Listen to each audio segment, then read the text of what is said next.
নমস্কার বন্ধুরা, তোমরা সবাই কেমন আছো? আশা করি সবাই খুব ভালো আছো। তো গেছে ভিডিওতে তো দেখছো যে আমি দীপাবলির দ্বিতীয় রাতে মাতার বাড়িতে গেছি।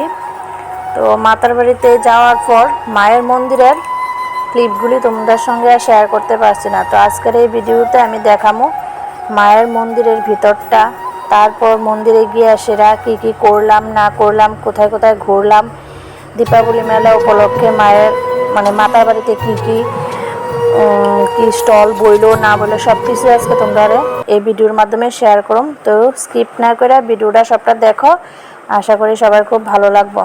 তো এই দেখো, আমরা মা ছেলে গেলাম গা মহিলারা লাইনে, আর আমার হাজব্যান্ড ছিল পুরুষের লাইনে। তো চলো মায়ের মন্দিরে যাওয়া যাক। এই দেখো, একটা সিঁড়িতে আমরা মা ছেলে আর পাশের সিঁড়িতে আমার বর তোমরা দাদা। তো এইভাবেই আমরা মন্দিরের ভিতরে প্রবেশ করতেছি, কারণ মহিলা পুরুষের লাইন আলাদা আলাদা, সেই জন্য আমরাও আলাদা হয়ে গেছি গা। তো এই দেখো, আমরা ভিতরে ঢুকে গেছি গা, কিন্তু তারা এখনো লাইনে দাঁড়িয়ে রয়েছে।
তো বন্ধুরা, মায়ের মন্দিরের উপরের দৃশ্যটা তো তোমরা সবাই দেখাইলাম। তো এই দেখো উপর থেকে নিচের মেলার দৃশ্যটা তোমরা এক ঝলকে একটু দেখে নাও। কত মানুষ, কি সুন্দর আলো, মানে পুরো আলোয় আলো আলোকিত হয়ে রয়েছে। মানুষজন কি সুন্দর লাগতেছে উপর থেকে নিচের দিকে তাকাইলে।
তো বন্ধুরা, মায়ের মন্দির দর্শন করার পরে আস্তে আস্তে মেলা ঘুরতে ঘুরতে এখন আয়া পড়লাম আমরা মাতার বাড়িতে ধন্যমাণিক্য মুক্ত মঞ্চের সামনে। তো এখানে আয়া দেখতেছি খুব সুন্দর নাচ গানের অনুষ্ঠান হইতেছে। তো দেখো আমাদের উপজাতি সম্প্রদায়ের মানে একটা নাচ চলতেছে এখন। তো চলো তোমরা নাচটা দেখো, আশা করি এই নাচটা ভালো লাগবে।